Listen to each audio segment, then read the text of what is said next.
Hello, it's 23rd of July 2018 and this is episode 73 of Scavenger's Hoard, a Star Wars podcast. I'm Rachel. And I'm Kirsty. We're here to deliver a regular rundown of Star Wars news, analysis and commentary, with a focus on the sequel trilogy and the future of the saga. So how has your week in Star Wars been, Kirsty? It has been very exciting, because we've had all of this amazing news coming out of Comic-Con. Yes. So I guess we're here to discuss it. Exactly. Yeah, so I'm also very excited for the Comic-Con news. But I did also want to tell something really cute. So I've probably mentioned before that I have a young niece. And I was with her for the first time in a few months this weekend, which is really lovely. And one of the highlights was that I read her my very own impromptu storybook version of The Force Awakens. And it was just quite magical. It was so nice seeing her reaction. And the best thing about storytelling is how you stop partway through and you say, and so what do you think so-and-so did now? Or do you think that's a good thing or a bad thing that they did this? And it was just so fun being able to do this with a child who takes everything completely straight and genuinely doesn't know what's going to happen next. It reminded me of in Return of the Jedi when the baby Ewoks are listening to the story. I know I shouldn't be thinking of my niece like a baby Ewok, but it was just so cute and precious. I bet that was adorable. It really was. It's like, oh, I wish I could be recording this moment, but then that also kind of destroys it. So I'm glad I'm not. Yeah, no, it was very pure and cute. So that was lovely. And she also was playing with her lightsaber a lot, which I approved of. Nice. And doesn't she have a Forces of Destiny doll as well? She does have a Forces of Destiny doll, although I think that doll has disappeared into the hidden depths of her toy box. So I'm not sure how often she emerges. But yes, I definitely make sure she is kitted out with as much Star Wars merchandise as is permissible. Right. But to move on from that, I think we should probably get to the news that people are definitely going to want to hear from this episode. And that being that the main big news is that the Clone Wars is indeed returning. Woohoo! Think we kind of had an inkling about? Yeah. Just because of all the hype before the panel. See, it's good to have high hopes sometimes. Yeah, exactly. They are not always dashed. And in cases like this, there can be ample reward because, yeah, isn't this exciting, guys? Yeah, so this is from the statement on StarWars.com, and it reads, just announced by Dave Filoni at San Diego Comic-Con during the 10th anniversary celebration of the beloved animated series, Star Wars The Clone Wars will be returning with 12 all-new episodes on Disney's direct-to-consumer streaming service. Created by George Lucas, the show first aired in 2008 and became an entry point into Star Wars for an entire generation, following fan favourites like Anakin Skywalker, Obi-Wan Kenobi and Padme Amidala, while introducing major new characters like Jedi Padawan, Ahsoka Tano and Captain Rex. Its stories were complex, its heroes and villains were perfectly imperfect, and its look was captivatingly beautiful. It became a multi-Emmy winner and is now regarded as essential Star Wars. So yeah, it's really nice to see this happening, like mainly from my perspective for the people who are big fans of this show, because yeah, I still haven't watched it, but to be honest, this is the best incentive I've had yet to get into it, because there is going to be so much hype and excitement leading into the release of these new episodes that I kind of feel like I want to be part of that, if that makes sense. Yeah, I mean, you don't have to watch the whole thing, but there are definite arcs that I would recommend. Okay, that feels a lot more approachable because it is a bit overwhelming when you look at it and you see there's like 6 seasons. Especially as it's not in chronological order, which can be confusing. But there are ways to look that up and work it out. The Mortis arc is a very popular one that our friends at Knights of Rant talk about a lot. They love it very much, and I can see why. And it does relate a lot to the sequel trilogy and its themes. I really love the Maul episodes as well. And, you know, if you intrigued by that after Solo, that might be a good place to start. It doesn't really matter too much if you just kind of dive in. Like, you can get the gist. So. Yeah. Does Padme have any good arcs? Yeah, she's in it a decent amount. So if you want to look for specific episodes with her and Anakin, because their dynamic is pretty different in the Clone Wars. You see her kind of standing up for herself a bit more and being more assertive. Which I appreciate. So yeah, that does sound really good. Nice. So yeah, this is exciting. Not to be like glass half empty, but I guess I will. But I was just talking to you before the show, and I'm going to say it again. I really, really love Dark Disciple, and I'm a little bit sad that we won't get that as part of this revival. Obviously, we have it as the novel that was adapted from those episodes that were conceptualized by Katie Lucas. Yeah. And I really love that story so much. I guess it's really tricky, isn't it? It kind of underlines one of the main issues of making everything canon, including the books. Because it means that as soon as that ground is covered in the book, then you really can also make it as episodes of the TV show. Not unless you're going to make a really slavish adaptation of the book. You could if you wanted to, because they kind of get around that stuff by saying the novelizations don't take priority. It's the movies and the TV shows that take priority in terms of what's canon. But I just don't think they would bother now, because Dark Disciple is a very well-regarded novel in its own right.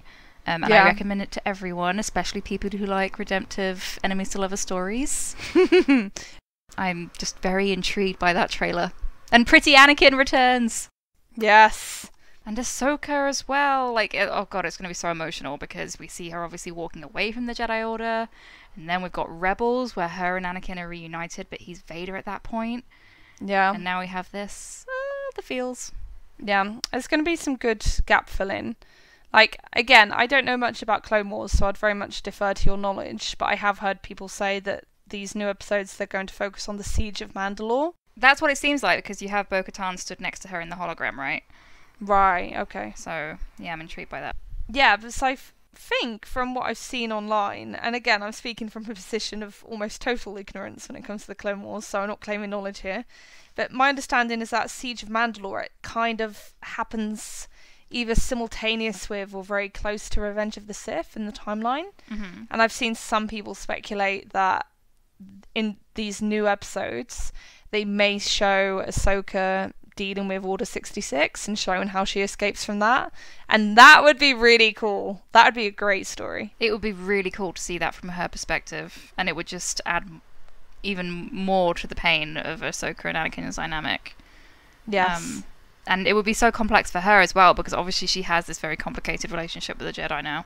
Yeah. In Rebels, if I remember correctly, isn't she surprised when she realises that Anakin is Vader? She doesn't know before that reveal. No, she doesn't. I think she has suspicions. Okay. But yeah, it is positioned as this dramatic reveal when she realises that it's him. Do they give any sense of what Ahsoka thinks actually happened to Anakin before she encounters Darth Vader? No, I don't think so. I think she thinks he's dead. That would be interesting. If she's going oh god, Anakin, he must be, being caught up in all this, and trying to reach him and stuff without realising that he's the one who's causing everything. Mm-hmm. That'd be so tragic. Yeah.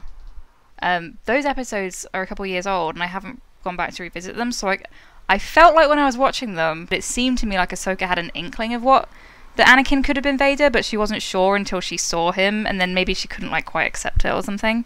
Okay, yeah. That seems like a very reasonable reaction, to be honest. I'll have to go back and watch them. There's so much. That's the thing about the Clone Wars, I think, that puts people off, that there's a lot of it, so people don't know, because it's a time commitment, right? I feel that way about a lot of TV series. It's just do I have the time to slog through 5 seasons? Yeah. So I think the best way to do it is just to think is there a certain character that you're interested in, or a certain aspect of the Clone Wars? And for me, it's things like Mortis and Maul. So yeah, no, like you say, I think that makes it more approachable. So I do actually have the box set of seasons 1 to 3 of Clone Wars, right. And I did sit down and try and watch it from the beginning. But of course, that box set is in release order, and because it is all jumbled, it feels a bit all over the place and scattered. Yeah. And when it's like that, it's harder to remain dedicated to it and be consistent about it, because you're just kind of I can dip in and out. I did enjoy it, but I enjoyed it in quite a disposable way. Is it on Netflix in the UK? I don't know, and even if it is, I don't have Netflix. Oh, okay. Unfortunately. Well, I would honestly, if you're interested in how the hell Maul survived, I would honestly go and just watch those episodes and start from there and see if you like that. Cool. Because that stuff's mad. Yeah. And it has the Witches of Dathomir and everything, so. And I might do what I did when I was like a teen and I was interested in a new TV show. I'd like find like an episode guide and I'd look through the episode descriptions, and then I'd find the ones that appealed to me the most and then just watch those. Honestly, just do that, because yeah, there is a lot to slog through at the beginning, and I don't think the first season's as good. So yeah, that might put I have off. heard it's a show that becomes much stronger as it goes along. Mm-hmm. Which again is encouraging. Is a carrot at the end of the road. Yeah, I mean, I'm kind of fascinated that we've like got. I mean, I know we like anticipated it last week. We said, okay, we think they're going to announce Clone Wars because there's this anniversary panel and everything. But I do think it's interesting that we've like got information on this that's coming out next year, and we don't have anything on Resistance that is starting in October. Yeah. So it'd be strange for them to want to bury it before it's even been released. Oh, I don't think that'll happen. It's getting down to the wire, I guess. But the Clone Wars news is very exciting for the fandom, because there's been this movement for years now, hasn't there, that people wanted to bring it back and finish it. So I'm sure it's very exciting for them. Yeah, and I'm sure it must have been an electric atmosphere in that room. Yeah, so one thing we need to mention that came up at the Clone Wars panel that was very interesting and relevant to our interests was a very cool little comment from Dave Filoni about Anakin's story. Would you like to read the quote out, Kirsty? Sure. So he said, "The point of Anakin Skywalker's story is that we are all making those choices every day as Anakin does. We start out our day where we don't intend to turn to the dark side, but so quickly we make choices that tunnel us down into the darkness. That's kind of the whole point of Star Wars. You can be selfish or selfless. I keep saying it because it's what George spoke about the most. Selfish or selfless. This will lift you up. This will tear you down. It's really that simple. And that's the Force in a nutshell." I like this quote. And I do think it exemplifies like the core drama of Star Wars very well. Like even into the sequel trilogy, because you can think about everything that goes on with Rey and Kylo in terms of selfishness or selflessness. Like, and it's both a question of how do they perceive what they're doing and what are they actually doing. Mm-hmm. Because I think from a certain point of view, Kylo probably thinks he's being quite selfless through the choices that he makes. He probably thinks that he's going to be like this savior of the galaxy by freeing it of all this corruption and all these entanglements and commitments that have weighed it down for so long. And he thinks he's making this grand sacrifice by doing that. But of course, when Rey looks at him, she's not thinking of Kylo as a selfless person for making that choice.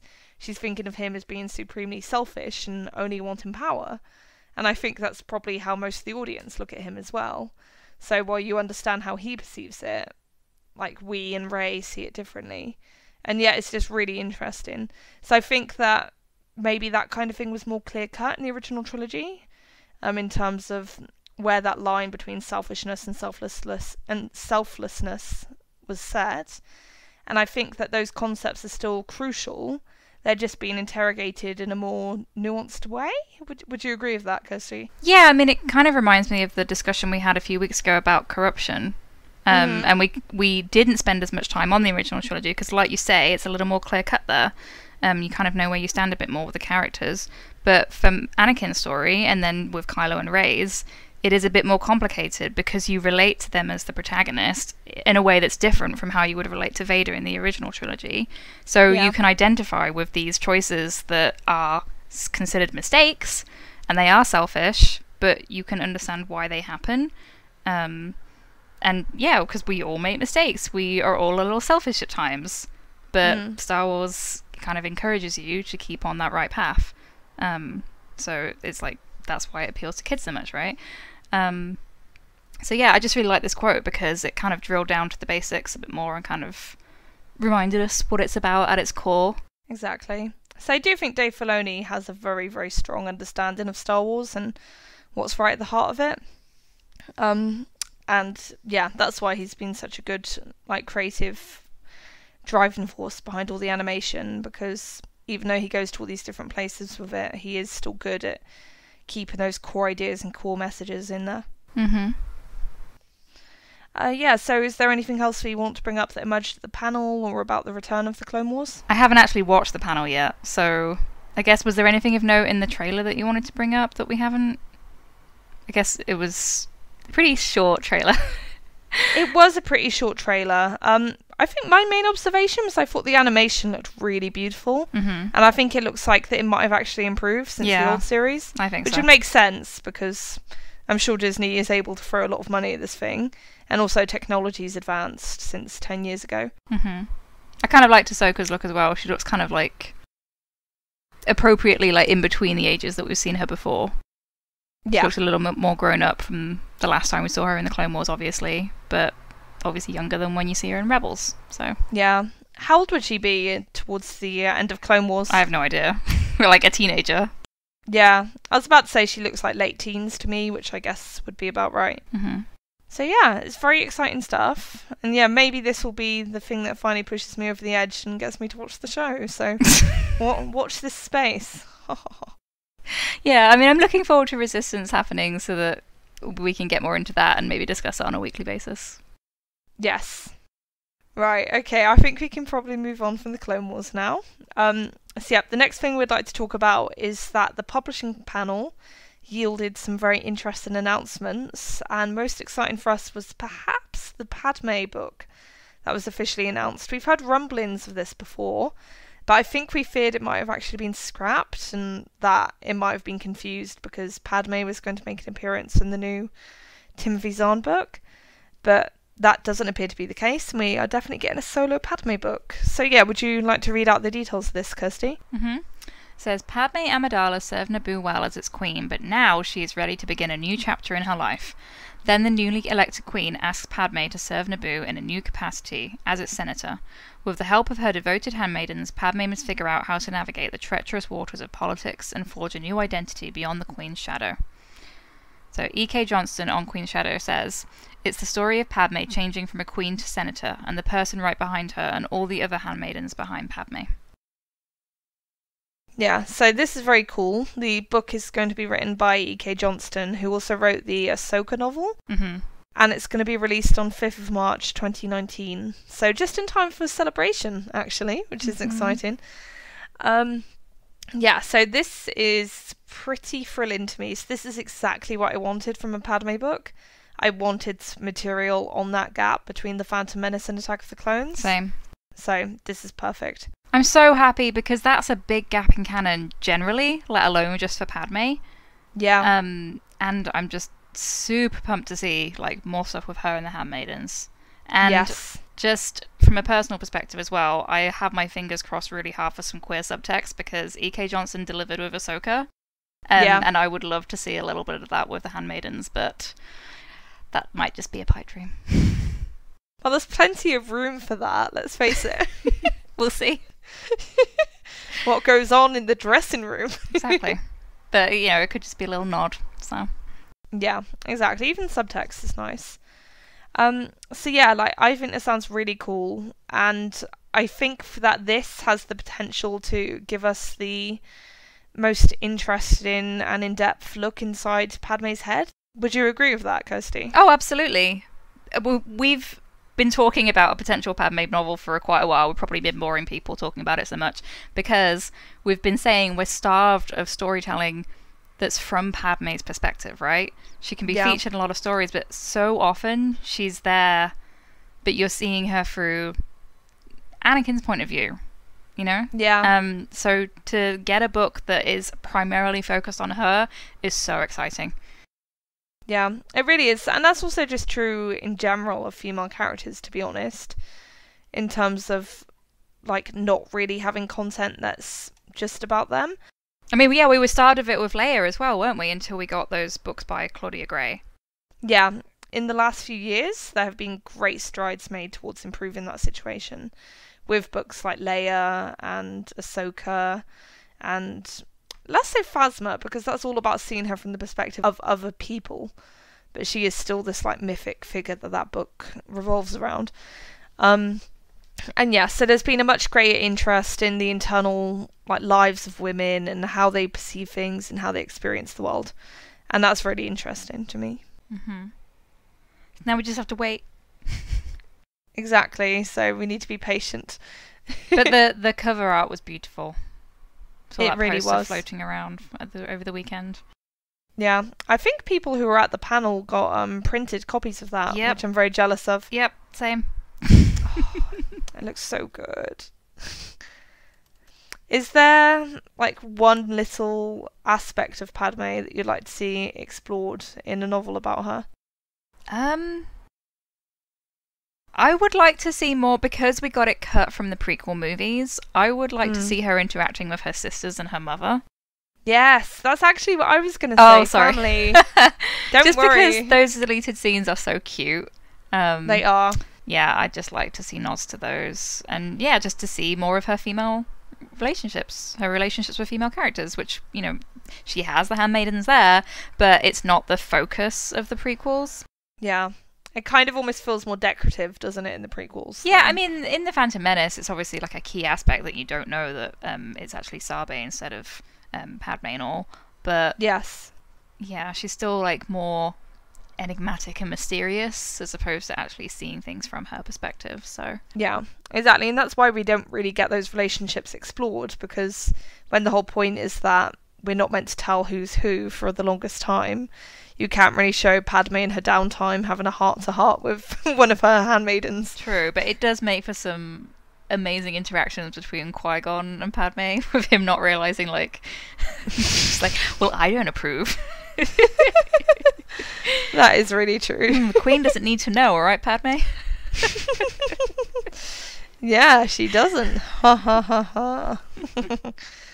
Oh, it's quite delightful.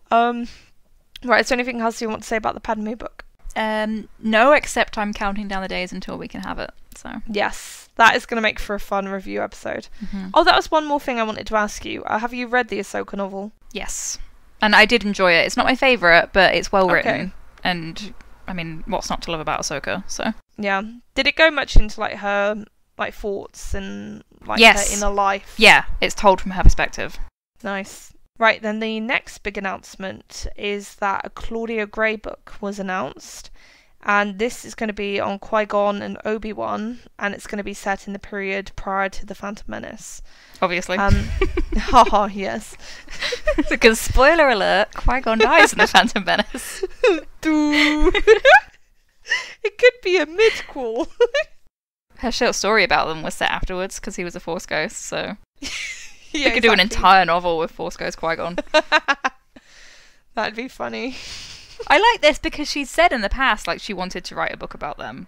So yeah, I reckon that Claudia Gray is one of those writers where she's kind of got like carte blanche, and basically if she goes to them with an idea, they're going to be pretty much like, yep, go for it. I hope so. I mean, she's fantastic. She's obviously very respected at Lucasfilm. She's respected by fans, and yeah, if people haven't read her short story about these two characters in from a certain point of view, I highly recommend it. That book is kind of a mixed bag for me. There are some stories that are fantastic and made me cry, including this one, and there are other ones, like especially, you know, when you have that section that's like slogging through the cantina from all the different aliens' perspective. It's yeah. Okay, I get the gist. That's actually where I stopped reading. Well, that's the thing. So just don't worry about reading it in chronological order. Just go to what seems most interesting.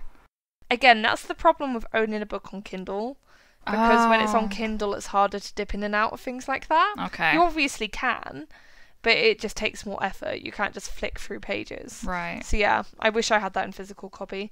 Did you read Master and Apprentice? I did, yes. Okay, cool. And did you like it? And I did like it. Yeah. Yeah, like it didn't leave like a hugely strong impression on me. Oh, really? I loved it so much because I've always been pretty angry at Qui-Gon, to be honest, for like just expecting Obi-Wan to take up this mantle and agree to help with Anakin when he was barely trained himself. Yeah. But I liked that was kind of revisited, and Qui-Gon acknowledged that he had made mistakes, and yeah, it kind of brought closure to that relationship. And like I felt like that was really important for Obi-Wan as well, because he was so young at the time. Oh yeah, no, definitely, and I absolutely appreciate that, and I think it will be great. I think it's just, if I'm being brutally honest with myself, I've never found Qui-Gon very interesting. Oh, okay. I know that might be like sacrilege, but he's just always been kind of like a boring character to me. Oh, okay, fine. I thought he was interesting because he was such a contrast to the stuffiness of the rest of the Jedi Order. Like, he to me seems like the ideal Jedi.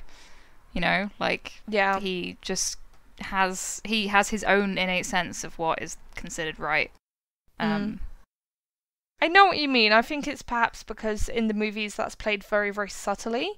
So while it's there, like, it's kind of not super apparent. Like, or at least it was never super apparent to me. Maybe I need to watch The Phantom Menace again. I think maybe because it's always leapt out to me, but again, maybe I'm just making this up and people will correct me, but that's kind of always been my understanding of the character, that the Jedi Council didn't actually... Not that they disliked him, but they found him quite baffling. And we're just like, can you please just follow orders? Yeah. Does that stuff come through, like, a bit more strongly in the books and stuff, do you think? I get that from the movie. So okay.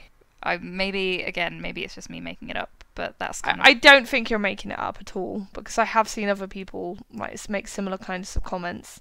I think it's probably more that I'm just not like picking up on those things enough. Okay. When I watch Phantom Menace, I'm so busy just looking at Padme's dresses and not sure how much I take in. The most obvious example of it is like that he insists that Anakin is the chosen one and should be trained, and they don't want to train him, right? Right, yeah. Yeah, he takes him to the council and is like, look, this boy is the chosen one, I believe that. And they're like, no, he's too old. Yeah. So... Yeah. No, it is interesting. And I will read it because I've read all of the Claudia Gray books to have come out since Bloodline. And I've enjoyed all of them. They've been really good. Well, all 2 of them. Some massive achievements. Not. Wait, have you read Lost Stars? No. Oh, come on, it's my favourite. I own it. I feel bad. We don't have a Lost Stars episode yet. I don't think you understand, Rachel, how much I love that book and how much I know that you would love it too. I have started reading it and it was really good what I read. It's just, again, a situation where I was so busy or something came up. But I promise I'll try and get back to it. It's quite a dry spell, to be honest, because I really think that the next Star Wars book I'm going to read is going to be... it's probably going to be the Qui-Gon and Obi-Wan one, to be honest. And that's not out for months. So... I mean, yeah, because what else do they have announced after, like, now Thrawn's coming out? I think these will probably be the next releases, to be honest. I don't see anything else coming out between Thrawn and this that's super significant. Kind of surprises me. It's a pretty big gap. Yeah, I guess they need to slow the pace. They try to keep most of the activity around when a film's coming out. All that corporate synergy. True. Yeah, then with the publishing panel, there were a whole bunch of other projects announced. I won't read out like all of the like descriptions that we have. But I was wondering, did anything else particularly jump out at you? Well, I'm excited for Star Wars Women of the Galaxy. Mm-hmm. So we've talked about that before. It's by Amy Ratcliffe, and it features a lot of amazing female and non-binary artists. And we've had a sneak peek of some of that art, and it does look absolutely gorgeous. Yes. Yeah, and yeah, that just looks like a beautiful kind of coffee table book. Yeah, and it also has a foreword by Kathleen Kennedy. It does. I think they revealed that, didn't they? Yeah, that's awesome. I'm also really intrigued by this Tales from Vader's Castle series. Yes, because same. The description kind of makes it sound like we might get Han and Chewie on Mustafar. I know, right? Which is like super exciting. Like, did you see the description from the author as well? Yeah. So the quote from the author is, and the author's Cavan Scott, "You know how you get those spooky Halloween stories where a car breaks down and there's a creepy castle on a hill? Well, imagine a spaceship landing on a lava planet and the only place is a castle on a hill." That sounds so awesome. It really does. Like, I don't read the comics because you just have to draw the lines somewhere.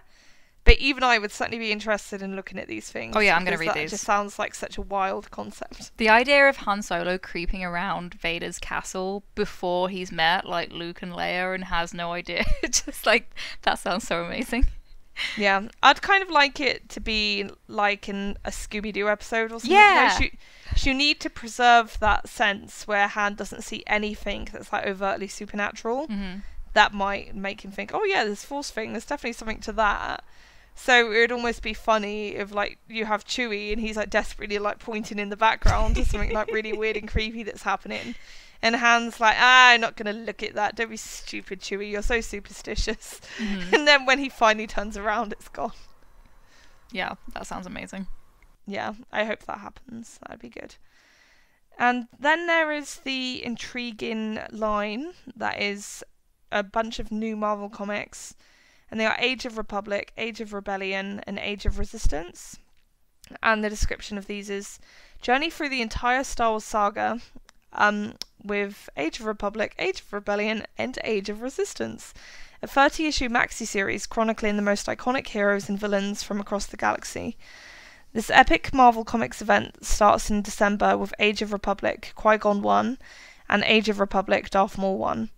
So this concept seems quite interesting to me. I get the sense it's going to be like pairs of comics, and then you're going to get one comic for a hero and one comic for a villain for each era. Yeah, that's kind of the impression I got too. And I just really like that they're having series like this now that are kind of tying the trilogy of trilogies together. Yes. Now that obviously we're closer to episode 9, it's kind of wrapping things up, or at least where they stand currently. So you have this cohesive theme of like the Age of Republic, Rebellion, and Resistance. That seems really intriguing to me. Yeah, no, same. And I'm very curious to see which sequel trilogy villain and hero they'll pick to explore. I just kind of assumed it would be Rey and Kylo. But I guess they're going to do quite a few, right? Because if they've got 30 issues, would they do like Qui-Gon and Maul first and then pick someone else after that?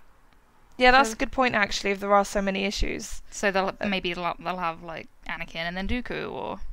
Maybe, yeah. Oh, it's so hard to tell, isn't it? Otherwise it might be like a multi-part series on Qui-Gon, for example. And then a corresponding multi-part series on Darth Maul. I guess we need more information. Yeah, it's not totally clear the way it's written, but that's just kind of my reading of it, that they would want to go through like the various heroes and villains of each trilogy. But yeah, because with Kylo, I'd be very curious if they did that, because they've been almost more hush-hush on him than any other character. True, but if Resistance is starting in October, and this is coming out after that in December, then by the time they get round to the Age of Resistance stuff, they might have even like shown Kylo in the Resistance show or something like that. Yeah, that's true. Or at least like given you information as to what he's doing at that point, so it wouldn't be a massive spoiler if they were going to cover that period. Yeah, because it's kind of like he's referenced in the Phasma novel, for example, but he's not actually in it. But it means that his time in that time frame isn't then accounted for, so it's safe to cover now, if you see what I mean. Yeah, that is true. And I guess they have to become a little bit less squeamish about touching upon those characters. They can't like keep them sheltered and cut off forever. Yeah, I think pre-TFA stuff is kind of fair game at this point for that. Yeah. Anyway. Exactly. How secret can they keep it? Right, is that what we want to say about the publishing news? I think so. I mean, it's still like we're speculating on what things might be, and we're just saying we're excited for them. But watch this space, because we will be reading it and then analysing it. So exactly. We'll have so much more to say when we actually have the content to discuss. When you just have it in the hypothetical with like a title and a description, it's much harder. Yeah, right now it's just a lot of looking forward to things. Exactly. Right, then we're just going to have a brief listener questions session. So the first question is from Josh Small via Twitter. And he said, I know this might be controversial, but I'm always so interested in hearing people rank the Star Wars films from their favourite to least favourite. I'm guessing that you two would even have some disagreements there. I'd listen to that show in a heartbeat. Well, Josh, I'm not sure we can do like a full list ranked of every Star Wars film, but I did discuss this with Kirsty before, and we thought we probably can do most favourite and least favourite, like for both of us. So, who wants to go first? Should I go? I'm going to have a hard time with this, to be honest, because it really depends on my mood at the time. I'm fickle. Okay, well, I'll go with my favourite and least favourite. Again, mine can change, but right at this moment, my least favourite is Attack of the Clones. I feel like that's not controversial at all. Although I know some people really love that movie, so awesome. And again, I enjoy parts of Attack of the Clones. And it's not saying it's the worst Star Wars movie like ever and I could never watch it.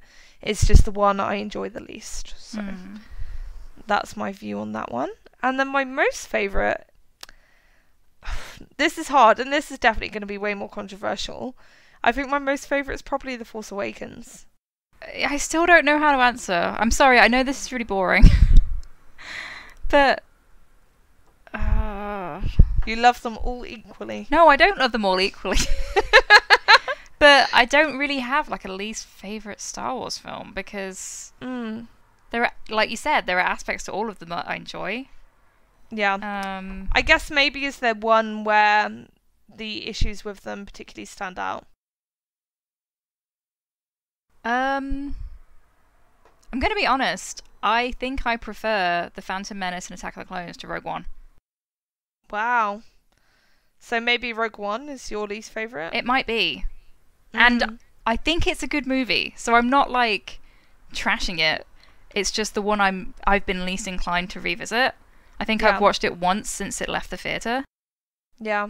And this is about enjoyment. It's not even necessarily about which one you think is the best or the least good or whatever. Yeah. So that's perfectly reasonable. It's hard for me to even vocalise why. Like, I don't know, it's not really stuck in my mind as one that I want to keep revisiting. And there are still, like, there are characters in that movie that I really love. Like, I really loved Chirrut and Baze. Yes. And I was glad to read more about them when we got the book about them. But I don't know. It's just, it might be my least favourite Star Wars film. Yeah. And that's perfectly fine, because this is a safe space. Most favourite? Oh. It's hard, isn't it? Yeah. Right now I might still be on The Last Jedi. But it's hard because I know a lot of people really have this strong opinion and belief that Ryan truly diverged from what JJ set up in The Force Awakens, so they like see them as very separate things, almost like two stories that don't join up. But I consider them almost the same story. Like, to me, it's like this seamless continuation. So I actually have a hard time choosing between them because I think by the time we get episode 9 as well, I think it's just going to seem like one big movie to me. Yeah. No, that's kind of my dilemma as well, because I think for me it was between The Force Awakens and The Last Jedi. They're so closely connected that it's hard to separate them sometimes in my mind. I think especially because they happen so close to each other in the timeline. That makes it harder to distinguish in a very practical way. Yeah. Because, yeah, like, I think they're kind of two halves of a whole, you could say. It's so hard, though, because then I think about the original trilogy, and I love all of those movies, too. Yeah. If I'm going by, like, oh, well, who are my favourite characters, who resonates with me most, it's Rey and Kylo, obviously, so I'm going to go with the sequel trilogy. But I also really love Episode 4, I love Empire, I love Jedi, so...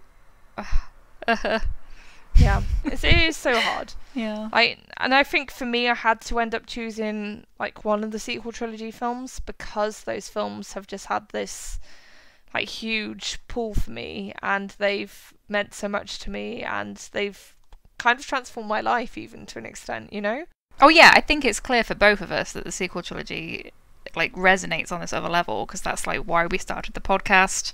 We're really invested in those characters and their arcs. Yeah. And I think that's what it's all about. For me, the reason I enjoy the sequel trilogy movies so much is because of that intensity of investment. Because I've always loved Star Wars ever since I was a little girl, but I wasn't invested in Luke Skywalker or Leia or Han to the extent that I'm invested in Rey and Kylo and Finn and Poe and Rose and all these other characters. And I think there's actually a simple reason for why that is, and it's because when we were watching the original Star Wars as a kid, the outcome of those films was always predetermined. We always knew that like Luke and Leia and Han were going to win the day, that the rebellion would defeat the Empire, and that Luke would succeed in bringing his father back from the dark side and killing the Emperor. You know, I think you kind of know that through osmosis, like even before you really have solid memories of the movies, or at least I did. And yeah, like it means that you can enjoy them, but there's none of that like suspense that I feel watching the sequel trilogy, and none of that excitement in seeing this story unfolding before your eyes. Yeah, I think that's what it is. 'Cause I have spoken to people who watch the original trilogy and the prequels and don't know the story, so they are like really invested in seeing what happens, but as soon as you finish one film, you can just put the next one on, whereas we're in the process of waiting 2 years, and it's driving us all crazy. Yeah. So yeah, it just feels a bit more real. And I remember waiting for the prequels movies, but again, it was like, okay, I have to gotta wait 3 years, but I also know that Anakin turns into Vader, so... Yeah, exactly. So there's not quite the same suspense. And I think that with... the reason I chose Force Awakens over The Last Jedi I think it's perhaps because, while I really love both films, I think I maybe did feel that like intensity of an investment like just a tad more after The Force Awakens. Obviously, I'm super invested. If I weren't super invested, I wouldn't be doing this podcast week in, week out on Star Wars. But I think there's something so enticing about The Force Awakens, and that's partially due to the power of JJ in the mystery box, you know? Like, the way he sets up all these, like, dangling threads. Although, I think for us, it was even more effective, Kirsty, because the dangling threads were, for us, resolved in a very satisfying way, because the dangling threads that we saw in The Force Awakens are very much connected to the relationships between the characters, and not necessarily familial relationships. So we got that kind of payoff because we saw those relationships develop and go in new directions, and that was very exciting and thrilling for us. Yeah. I do wonder if part of the reason why people might choose The Force Awakens over The Last Jedi as well is that it's the darker middle chapter aspect, right? And it's so hard to watch that last act because everything's going wrong again, because everything has to get to this really desperate place. Yeah. Whereas in The Force Awakens, it feels neater because everything kind of wraps up. It just feels like its own story in a way. Yeah, that's very true. I definitely think that The Force Awakens is the more accessible film, and I think it's more immediately enjoyable because, like, don't get me wrong, I love both films, but like The Last Jedi, it explicitly sets out to challenge you. Yeah. And to like ask you questions and in some ways try and like make you think what even is Star Wars. Yeah. And what's at the root of these characters. There's like this feeling of wrongness by the end because your heart's broken, the characters' hearts are all broken. It's like, how is this going to be fixed? Yeah. I think that's kind of what's like this discourse going on about like JJ coming in to fix everything. It's because people think that Ryan ruined things, almost like he ruined it, but he almost had to, because that's what you do with the second act of a story. Yeah, exactly. And he was very aware of what he was doing. Like, that's the whole reason you have the broken lightsaber. Because then in episode 9, that's going to have to be put back together. And that's not just a lightsaber that's actually broken. It's a metaphor for where everything in the movie stands. Yeah, I just think that contributes to this feeling of like anxiety and dissatisfaction that some people have. Yes. Because it just seems so hopeless. But that's okay, it's by design, guys. Anyway, I really love that movie, and I could talk about it forever. Same. So it's going to be so interesting to see whether the dialogue around The Last Jedi changes after we get episode 9, and people will actually see what the payoff for all that stress and all that anxiety is. It absolutely will change, and we saw the dialogue change around The Force Awakens as well once the next movie came out.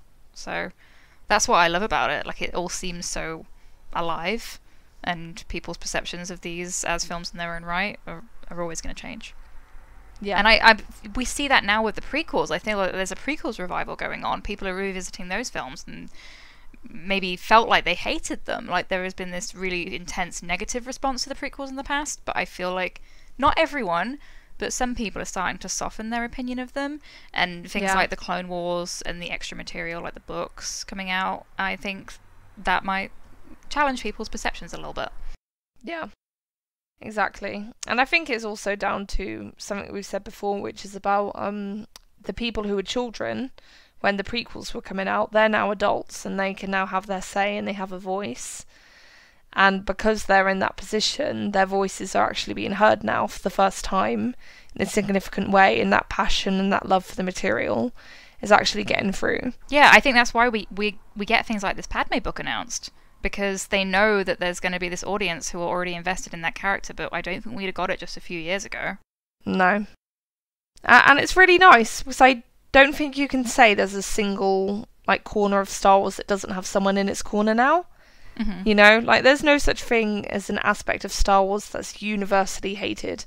At one point, people would have said that about the prequel trilogy, and that's definitely not true anymore. Yeah, some people still say it, but they're wrong. Yeah, exactly. They're wrong. Okay, and then we'll just have a few silly, quick questions from Tumblr. So, the first, do you think JJ will be keeping the porks in episode 9, Kirsty? I'm gonna guess no. I think maybe in some very, very minimal way. Like, if there's kind of like a forest setting, or somewhere where it might be natural for like bird creatures to appear, you might get like a shot of a porg, or you might get porgs in the background, or something. But I don't think they'll feature in the way they did in The Last Jedi. Not that they were even super prominent in The Last Jedi, but yeah, I don't see them having a presence. Yeah, I would just be surprised if they were, because there's going to be a time jump. But I suppose if the Resistance pretty quickly found a place to start a base and just established, you know, a home there, then the Porgs could take up residence and flourish. Who knows? Maybe we'll get a Porg tie novel that elaborates on that in great detail. A nature book. Yes. Knowing Star Wars, that would actually be produced, so never say never. Right, okay, for the last question, just for today, this one is, do you think marketing will be less secretive for episode 9, perhaps showing Rey and Ben together? That's so hard. So I do feel like if you're showing them in any scenario together physically, then that's kind of a spoiler. Oh, really? Just by default. Kind of. Because of the note that The Last Jedi ended on. Because The Last Jedi ended on them being so separate, that I think whatever brings them back together in episode 9, and I absolutely think that will happen, I think that's going to be a big deal. Well, sure, but I guess it would depend what external clues there were in that image, like in terms of like we know they're going to be together, we know they're going to share screen time, so I don't think that in and of itself is a spoiler, but it's like, are they dueling, are they just looking at each other, what kind of planet are they on, what kind of clothing are they wearing? Yeah, but I do expect it to be just as secretive because JJ is secretive. Yeah, I think they'll absolutely tease it, because they know that that is one of the main selling points of the sequel trilogy. People want to see those characters interact, like in whichever way the people might be interested in, whether antagonistic or otherwise. But yeah, I think it might be a bit like what they did with that amazing first real trailer for The Last Jedi. Right. Where you have that wonderful shot of Rey looking up, like seeking help from someone, and then you see Kylo Ren reaching out his hand. And of course, as we all know, those moments, they're not actually together in the film, but they were still selling a truthful message in terms of these characters are coming together, and that is going to be a key dynamic. I think you'll see something a bit like that. Yeah, it told you kind of the direction of the story, right? Yeah. Like, they were pretty actually on the nose of it, with things like, this isn't going to go the way you think, and Yes. I need someone to show my place and all this. It's like, that is the essence of Rey's arc in the movie. Yeah. Yeah, I don't think they're going to be purposely misleading, but I don't think they're going to give the whole game away. Same. So, yeah. Well, I'm very excited when we do get that first marketing, though. It's going to be very exciting. Me too. Okay. Right, I think we can probably leave it there for today. So, yep. Thank you very much for listening. I'm Rachel. You can find me at Journal of the Star Wars on WordPress and at Star Wars Nonsense on Tumblr. Where can people find you, Kirsty? I'm Bastila Bay on Tumblr and Scavengers Hoard on Twitter. Thank you so much for listening, and until next time, bye! Bye!